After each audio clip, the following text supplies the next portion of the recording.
Welcome. In this lesson, I'm going to show you the 5 melodic minor scale patterns and how to practice them. I'll introduce the theory of the melodic minor scale, including a couple famous music examples that use it. Then I'll show you diagrams of all 5 melodic minor scale guitar patterns so you can practice the melodic minor scale and play it all over the guitar neck. This lesson is connected to a series where I teach a bunch of different scale types and show you all 5 positions of those scale types all over the guitar. If you're interested in any other scale types and how to practice them, then check out the link in the description. There'll be a playlist to all the videos in this series.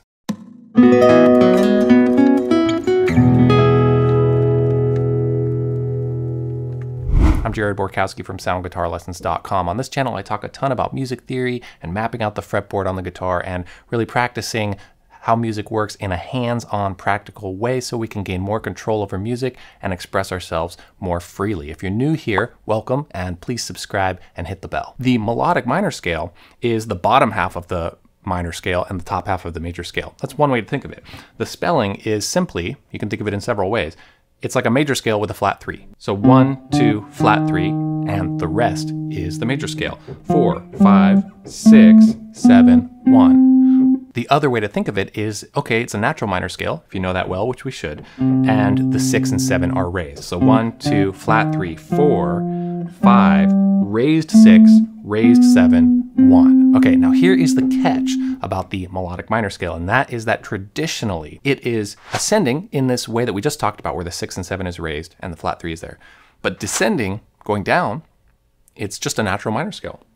So on the way down, you have to lower that 7 and lower that 6. Now again, this is the traditional way. This is how kind of functional harmonic music, classical music traditionally uses it. Now since it's been used in other ways, and we're going to talk about that in just a second, but we want to know it this way. 1, 2, flat 3, 4, 5, raise that 6, raise that 7, 1, flat 7, flat 6, 5, 4, flat 3, 2, 1. This is called the melodic minor scale for a reason. Its purpose is for melody, and the melody is actually raising those notes depending on the direction it's going, or lowering those notes depending on the direction it's going. So if you're going up, you're kind of reaching up and playing those higher notes, natural 6, natural 7. If you're descending down, you're lowering those notes to create momentum. It creates voice leading. It creates a half-step movement in places kind of towards where you're going to. So again, I'll play that so we can hear it.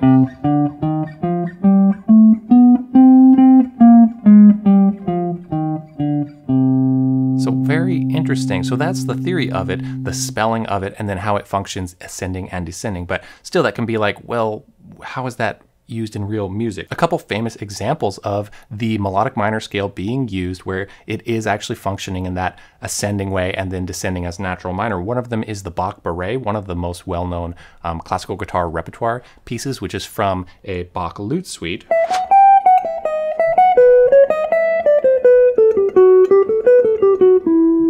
So that's a solo guitar piece. When you add the bass, it sounds like this.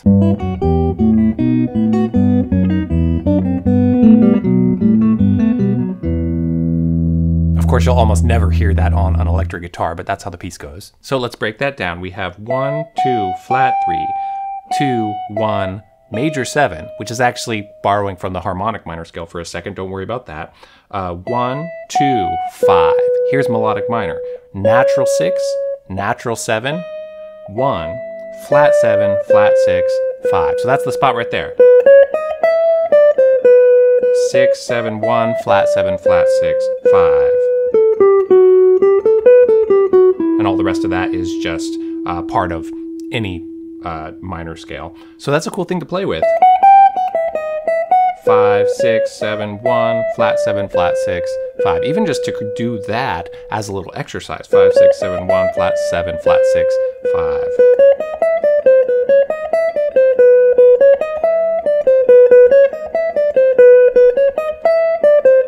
It sounds fine. It's actually using all of these chromatic notes, but in such a way where it creates this kind of voice leading momentum. The other piece that you'll recognize that uses this is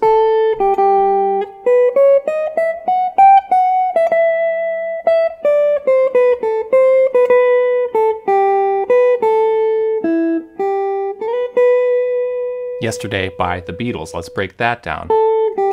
This is kind of a 2-1 on G, and we go to the 3 of G, and now it's going 5, raised 6, raised 7, 1 of E minor. 5, 6, 7, 1, 2, flat, 3, 2, 1. Okay, so that really is the same thing we did here. If you play it here, 5, 6, 7, 1, 2, flat, 3, 2, 1. But now it comes down, flat 7, flat 6, 5, right after that. So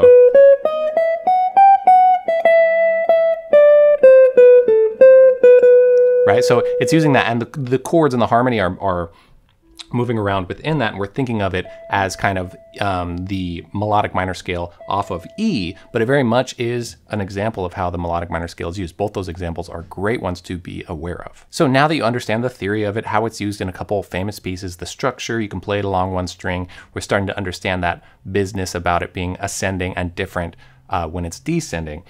Let's go ahead and look at how modern musicians and guitar players often study the melodic minor scale for improvised music, and that is to just play statically the ascending version. So you're actually going to play descending the same thing that we played ascending. So we can call this the static version of the melodic minor scale, or the modern version, or something like that. But if you just say melodic minor scale, a lot of people just think of it as this. So here are the 5 scale forms to use. Let's just say you're wanting to really work on this scale. I would work on knowing these 5 scale forms, these 5 positions, these 5 scale shapes, and I want you to play them with what I call the root to root method, or the root to root exercise. If you've watched any of my other scale videos, I talk about this every time. It is so crucial for really centering ourselves on what a scale is actually doing, what it actually sounds like. We need to start on the lowest root, pause and repeat any root in the scale form because we're playing in positions, and not repeat or pause on any other notes,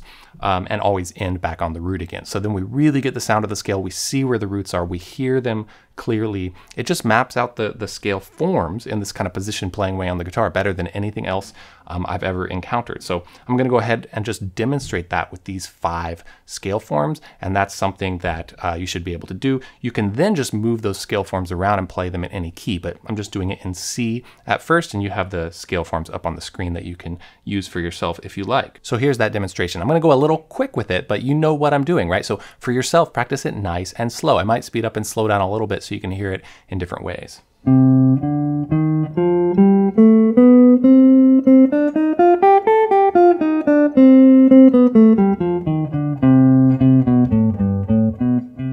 Okay, so that was the first form on the screen there.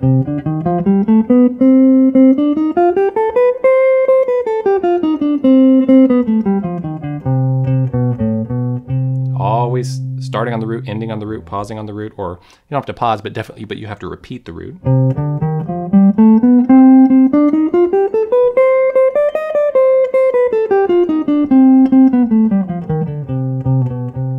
Okay, 2 more.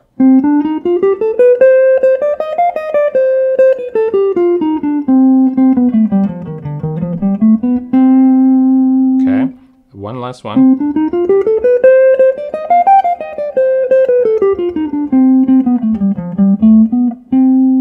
So that's how I want you to practice really every scale. That's why I did this scale series of all these different videos that map out the 5 scale forms of many types of scales, and demonstrating practicing with that root to root method. If you're working on any scale and you want to get it down and you already can play it kind of up and down, or you do the root to root thing, the next thing I always recommend doing is using melodic patterns. And one of the first ones I recommend is just skipping up a note. This is melodic thirds, and then coming down 1 note. Skip up, come down, skip up, come down. So this is melodic thirds. You're going up a third, off of the 1, up a third, off of the 2, etc. So it sounds like this.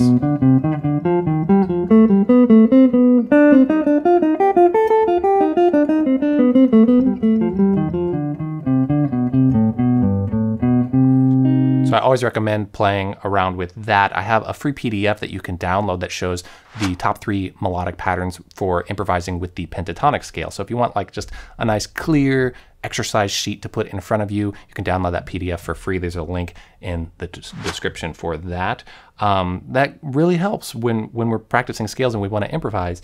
It often just sounds like a scale when we go to improvise. So we need to break up the notes in that way. So those patterns can apply to really any scale, but the pentatonic one is a fun one to play around with. So that's why I made that sheet. If you liked this lesson, please hit that like button. That really helps the channel out, and it helps other people find the information that they're looking for so they can keep working on guitar stuff and hit those guitar goals. Next week's lesson, I do a video every Tuesday. Next week's going to be fun. I'm going to talk about more about improvising and scale forms. And I'm going to use the song Money by Pink Floyd, and we're going to talk about how to work on a riff and learn it really thoroughly and deeply and play it in multiple places on the guitar and really understand it. So stay tuned for that video. Hope to see you there. Thanks for watching. Take care. Happy practicing.